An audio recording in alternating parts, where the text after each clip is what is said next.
On this panel, we want to talk about, on this kind of amazing path of technological progress, how we can make sure that human values are embedded into these technological systems from the outset of their development and throughout their deployment. So with that, I would like to introduce our wonderful panelist. First, Johan Fredrikzon. He is a historian of ideas with a background in computer science. He has been a research fellow at both UC Berkeley and Stanford. He's currently based at KTH. His work explores the history of AI through the lens of error, how failures and breakdown have shaped AI cultures since the 1950s. Johan, I think it's better if we stay over here. Next, we have Katja. She's an associate professor of public law at Uppsala University, and she is affiliated with my research institute, the Swedish Institute for Law and Informatics. Her research focuses on the legal challenges of AI-generated content, especially concerning data protection, intellectual property, and emerging regulation. And last, we have Alexis de Kerchove, and he is a senior director of client sustainability at Xylem with over 20 years of experience in sustainable water management. He works with European utilities to advance circular water systems and climate resilience and serves on the boards of Water Europe and the Stockholm Water Foundation. He also has a PhD in chemical engineering from Yale University and an MBA from the Business and Law School in Barcelona and Madrid. Okay, so I've just given you all a sense that these three experts on our stage work very closely with AI, but I would like for each of you to tell us a little bit more about how human values come into your work. Let's start with you, Johan. Thank you. Do you hear me? Yep. Okay, great. Well, thanks for having me. Well, as you pointed out, I'm interested in what errors are in the history of AI. And I particularly am interested in how do humans and machines make errors in different ways. So if you look at some important AI critique in the 1980s, they would say that, well, actually, humans make mistakes in a way that is intelligent, let's say. So the way they make mistakes proves or the way we make mistakes proves how we're intelligent. We fail in intelligent ways. Whereas machines, they just make mistakes in all kinds of weird ways we just can't figure out how it happens. And so I think this is still very much true. We're in a completely different paradigm, obviously, but I think there's quite a lot to that. And I mean, look at the chatbot windows. So if you're engaging with the chatbot, there's a bottom of the window is going to say, well, check your facts. Chatbots make mistakes, and well, actually they don't, right? Because they can't really distinguish between fact and fiction. So I think that's one of the ways that we should investigate these systems, by looking into how these things are presented and phrased. I just want to give three quick observations to start off. So first of all, I think there's some serious, let's say, human values washing going on. So everything is human values, or human compatible, or human in the loop, or human-oriented machine learning, what have you. So that's something we should be a little cautious of, because why do we keep saying that? I mean, surely we don't have construction firms going out and say, well, human-safe houses or human-made roads or something like that. It's just weird. If they're not human values, what are they? I mean, machine values. I think we should stop doing that. And also, I mean, how couldn't we put human values in the stuff that we build? We have to. This is how we build stuff. So that's my second point, I guess. And then there's this interesting, it's like two lanes, human values thinking in AI. Here's AI ethics, right? Thinking about bias, inclusion, all these things. And then there's AI safety, thinking about alignment and red teaming and deception. And both of them will claim that they care about human values, but they operate in completely different ways. And mainly it's a difference of temporality, I think. So ethics will say, well, we care about the ways that AI is screwing up our world right now, whereas AI safety people will say, well, actually, let's not worry about bias or power concentration or like climate change, stuff like that. Let's just build this fantastic technology, and then we'll have it solve. So I'm also interested in this kind of juxtaposition of these two fields. Thanks. Thank you. Katja? Well, thank you. So now you're all hoping that I'm going to say something very warm about human values, but I'm a legal scholar, and that makes me kind of, I don't know, Liane, if you have that too, but when people start to talk about human values as a lawyer, I feel a certain itch, because I think there's law and there is rights, and I kind of share your sentiments, Johan, that when people talk about values, I think, well, this sounds like ethics, and ethics is great, but there is this danger of kind of ethics washing that you already said. It gets very fuzzy, and law can also get very fuzzy, but ethics is worse, I would say. Yeah? So, moreover, law has a certain bite that is not always present in ethics. So that being said, now we need something uplifting about human values, is that in the kind of I do research in many fields, but there are two fields where the kind of the human becomes present very clearly. And one field is automated decision making in public administrations. If that goes wrong, it can be wonderful, but if it goes wrong, the outcomes can become very inhumane. And another field where I do research has to do with generative AI and the impact on the creative sector. And sometimes I talk to stakeholders, and then afterwards I need to have this kind of a bottle of whiskey because it's so depressing. So again, that wonderful things can come out. What Mar mentioned, we never have to do the dishes again, and I make poetry and kind of augmented symbiosis with ChatGPT. That can happen, but if it goes wrong, then the outcomes can become very inhumane. So I would say not human values, but law and rights to prevent these inhuman outcomes. That's how I relate to human values. Thank you. And Alexis? Thank you very much for having me here. Client sustainability is my function at Xylem, and it means how do I work with our customers for helping them developing their own sustainability goals and delivering on them. So that's one definition I wanted to give you. But stepping back, what is Xylem? Xylem is a global private company delivering technology globally for transporting and treating water and wastewater. If you want to know more about this company, we're having a booth in the back, and I invite you to come and check. But so when you ask us the questions, what is AI in our work? How are we sharing that space? Well, Xylem is 23,000 employees globally in more than 150 countries. And our vision is to work with our customers and communities to make access to water and sanitations more affordable and more available. So when we look at the whole picture, AI becomes an incredible tool for us to develop. Now, from a private organization, and that's what I represent here, you can take AI in 3 different ways. The first one will be a tool for your basic IT system.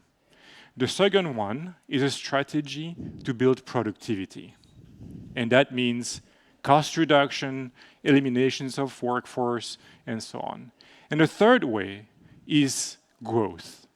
And luckily for us, because of our vision, Xylem on board of a journey of growth. That means that we doubling on the efforts on AI, but not only to gain productivity and cost gain, but also to develop solutions that we know will help our communities and municipalities to deliver better water and wastewater services, meaning that the business will benefit on the long term. So that perspective gives us a double approach on AI. The first one is, of course, that as all private company, we need to build efficiencies within the group. That means that 23,000 employees needs to be able to benefit from that and grow, being either upskilled towards like functions that truly can leverage the value of AI in their productivity, and then build AI within the solutions that we have. That means that when we develop and design a product from building and manufacturing with the foundry of raw material all the way down to an end product, and then building digital solutions that enable to gain efficiencies in how this equipment is operated on the field, we want to make sure that at every single step of that journey, our customers and the water and wastewater utilities can benefit from intelligence that will give them visibility of the status of that asset, the efficiency in terms of energy use, the impact it has on its environment, on the community around it, but of course, most of all, deliver the service that it's supposed to do in terms of water access and sanitation. So you see the perspectives of AI within a private company is double down on those two aspects. And of course, it's the strategy of the organization that defines if they're going to invest more on one or on the other. And I look very much forward to this discussion, because the value of human values, or the definition of human values on both those aspects, is really depending on the applications that we want to bring forward. Okay, thank you so much for those introductions. I see we have about 18 minutes left, so I want to kind of move a little bit quicker here. So we just had Google on the stage, right? And there were some questions about power, and I think I want to follow up on that. So who gets to define the human values that guide AI systems? Is it governments? Is it policy makers? Is it the technology companies? Is it perhaps the communities affected by these technologies? And to just press a little bit here, I'd like you to use the signs, yes or no. In practice, it is technology companies that decide which values AI reflects. Okay. All right, we are aligned here. Johan, let's hear your opinion about this. Okay, yeah. Well, we like to think maybe it's our data, right? We define it because companies are using our data. Or we'll say, the obvious answer is most of the time, well, it's big tech. Well, I think probably it's nobody. Nobody defines it because it's not defined. It's not made explicit. I think it's integrated in funding rounds and like corporate culture and board meetings and software development cycles and all these things, non-disclosure agreements, what have you. And I think so. What I'm saying is, I think it's infrastructural. It's based on path dependencies and habits and conventions and all these things. So these nobody gets to define them, right? Which isn't to say that they don't matter. On the contrary, so the impulse then perhaps is to say, oh, let's bring them out. Let's have a solid värdegrundsarbete, and we'll get them on the keywords on the whiteboard, and we'll define them. Well, maybe not, because that's just going to get us into even more, definitions where people will say, well, let's try to save mankind and all these big words, right? I actually think we should look at the incentive structures. Is my answer. So this is what it's all about. Here's Upton Sinclair in 1935. It's something like this. It's hard to get a man to understand something if his salary depends on his not understanding it. I think that still is pretty valid. And how do we create different kinds of incentives? I guess for business and industry overall in this space. I think it's probably going to be my answer to that. Thank you, Katja. Well, so I agree with you, Johan, that often technology has a bit of a will of its own. Sometimes we have things that are very explicit. When Sam Altman decides, though, should we have erotic content in ChatGPT or not? There is kind of a conscious decision. But many things, if you look at philosophy of technology, you see that the normativities in technologies are often kind of, it just happened.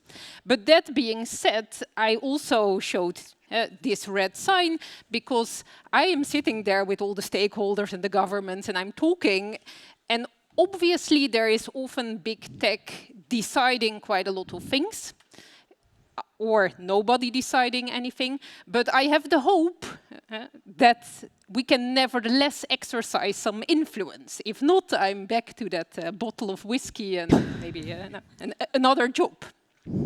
So for the sake of time, I will let you talk. Thanks. To my perspective, I think the value needs to be defined by a non-biased institution. Non-biased neither by the tech company or anyone, but some institution protecting the value of human rights. And to me, so far, it's the government. Unless we can discuss separately, but so far that should be unbiased. What I feel like I like to reflect more overall is that from a private company, it's important to have consistency in the definition of those values, in how they apply on AI. Because as we see here, the EU AI Act has been taking a very well-rounded way to develop value like that for Europe. But when we get out of the region and, for example, look at the US, it's being done at the state level, meaning that for private organizations trying to use the value of AI in applications, it becomes a nightmare because it's absurdly impossible to implement and being compliant. So when it comes to Xylem, we do have our own specific governance on decisions regarding AI built by a council of experts from each functions, HR, legal, and so on, who will case by case look at the value of AI in the specific applications. And that's how we will ourselves within our boundaries define of the value of an applications and intend to comply within the regulations. So you cascade that down within the boundaries of each entity to decide on the values. Okay. So we've discussed ethics and values for decades within the context of digitalization and software engineering. What is fundamentally different about AI? Like, why do we need a specific AI Act in this context? Why can't we rely on the policies and the ethical principles and the laws that we have relied on in the context of digitalization for decades? So yes or no, we are overestimating how new AI really is. I'm trying to provoke here, but we are aligned yet again. Okay, can I get some feedback? What's your opinion on these? Do I go? Thanks. Yes, okay, so I was at UC Berkeley for a couple of years, and there's Stuart Russell, a famous computer scientist, and he has this thing, he says, you can't fetch coffee when you're dead, and something like that, which is basically to say, well, you give AI a simple task, and it's going to solve it, it's going to figure out, well, I can't be turned off, or I can't get the coffee if I'm disconnected, so I'm going to have to stay alive, so to speak. And so that's now my primary goal in order to achieve this other goal that I was given. And now we have an agent that's doing everything it can to avoid being shut down. That's not a good thing. So this is the alignment problem, right? And also, like, what about human values that change over time? I mean, what about my values today compared to 5 years ago, 10 years from now? What about the values that OpenAI has today compared to what they allegedly had 10 years ago, and so on? So this is really complicated area. So I think alignment problem is something that is a big difference. And also, these I mentioned the weird errors that we keep seeing. I mean, even if we see them not all the time, they're still there and they're completely weird. So I think that needs to be taken seriously. And by the way, I mean, we're operating on what we might call a full system opacity. So we don't really know what's going on in the systems. And also, if you ask people who are experts in mech interp, people who invented this field are now saying, well, actually, it seems, unfortunately, it doesn't really work out the way we hoped. So this is not really a path forward. And that should be a tremendous concern, I think. AI Act, I think it's going to help. But we need to keep track on how these systems are actually built from the beginning. Well, so I will look at the kind of the effects. So I always say that kind of an Excel sheet can do as much bad things as an AI system. So I'm from the Netherlands. We have had all kind of scandals in the Netherlands. And if you have an Excel sheet where you basically say people with double nationalities, we should really kind of look in more closely to them, horrible things can happen. You don't need AI for that to occur. So in a way, things are not so different there in effects. In a way, things are also not so different because I have been working in this field for quite a long while, and I haven't kind of, machine learning has been around, statistics has been around, laws have been around, so things have not radically changed for me, only that it's augmented. 15 years ago, I would have talked to 2 people, now you are a whole audience here. So that's a difference, but in its fundament, there has not changed that much. That being said, the AI Act, we mentioned the AI Act, that makes me happy as a lawyer. I would say that once I got the question, why the AI Act and not the Software Act, for example, given that Excel sheets also can do horrible things. And there the important thing is that there is, with machine learning and AI, there is this indirectness in training. So if I try to program a robot and the robot has to keep me happy, so then I can make top-down rules where I say, if you give me coffee, then Katja will smile. You can also do this indirect. You have this enormous database of situations where I'm sad and situations where I'm happy. And then you have this indirect training, and unexpected things can happen. The robot suddenly comes and starts to kind of poke in my back, and I don't understand why this is happening. There's this indirectness, and you see in the AI Act that it also operates on this indirect level of training. So the database, you cannot directly affect it, but it really operates on this indirect level of training. And I would say that's where the AI Act regulates in a different way than other regulations do. I'd like to add maybe that we're basically comparing apple and pear or apple and oranges. I mean, you're comparing like AI to machine learning and softwares, basically the primitive form of any type of AI. Machine learning softwares, everybody knows that. I mean, it's like having poor access to data, difficult to update, difficult to communicate with. It's just a pain. So the utilization is very specific and requires a lot of effort for implementation. AI fell on Earth like an alien. Everybody has access to it at their fingertips, can develop whatever, with immense access to data, ingenuity in communications with our human interface, and that's the difference. It basically provokes a leap forward in what's possible to do with a tool that we never had in our hands before. And that's why we need protection. It's the breadth of that transformative opportunity that we have today requires attention. Attention to what? To basically protecting human rights, social values, individuals and minorities that are vulnerable to influence. And basically, I think that's the big thing. It's like the railroad did in the 19th century. It opened up the world to travel. And what resulted out of that? A lot of regulations, but also time zones. I didn't know that, but when I read that because of railroad implementations, the world implemented time zones to create business across different regions. That's the type of transformations that we should be expecting in the influence of AI on our life transformation. Okay, I want to go back to a question that came up on the other panel, and I want to dig a little bit deeper into it. So when we hand over decision-making to AI, I think we risk losing human control and human skills. So how can we strike a balance between automation and maintaining human expertise? And who should decide where that balance lies? So yes or no, AI is making us dumber. All right. Okay. Let's hear your responses. Okay, so I guess I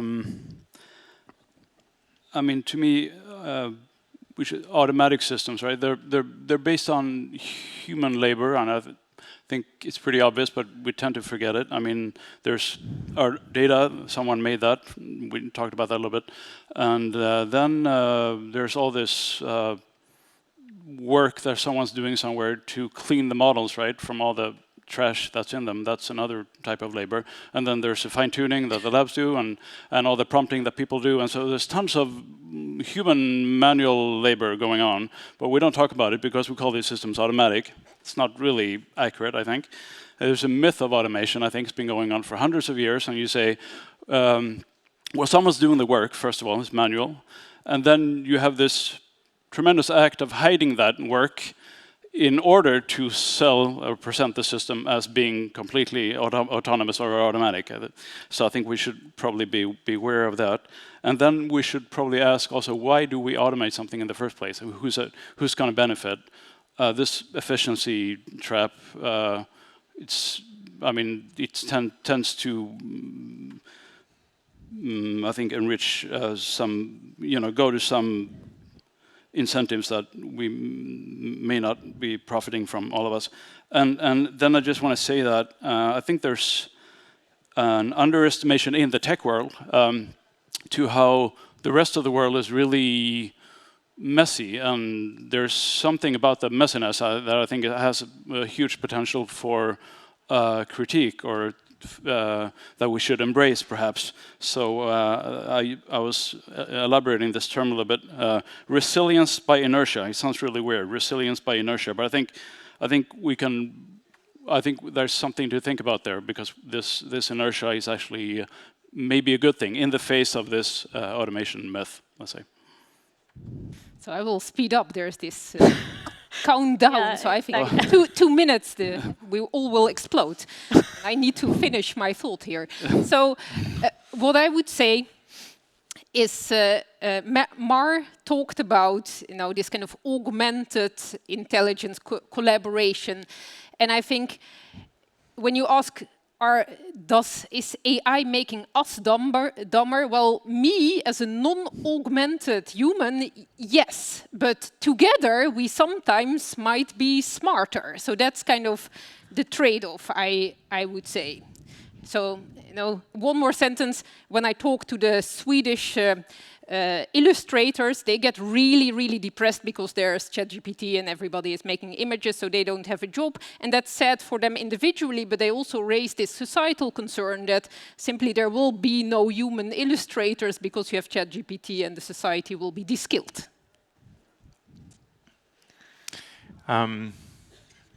With the way we're using AI today, you and I, it's for one purpose: reducing the amount of difficulty we have in a specific task. You want to write poetry, you put keywords, and you get a poem about those keywords. You want to solve an equations, you put it in, and you get the solution. It basically transforms a difficult task that we were doing before into something that becomes extremely simple. It's great. It's like a calculator solving a problem. But what we forget is that our brain needs training, and that training requires effort. There's statistics now that in the US, between high school and university, students rarely now read a book end to end, and rarely now spend nights writing a 10,000-word essay because ChatGPT is doing it for them. It's simple, and it's great, fantastic. However, what is missing in those education part now is the time under pressure, the time that we put our brain under pressure to bring that effort. We underestimate the value of reading exercise to create new physical connections into our brain, and then the effect of writing that is making use of those new connections to develop ideas and thoughts and reflection about a specific objective and assessment. Without those exercises, we will get dumber.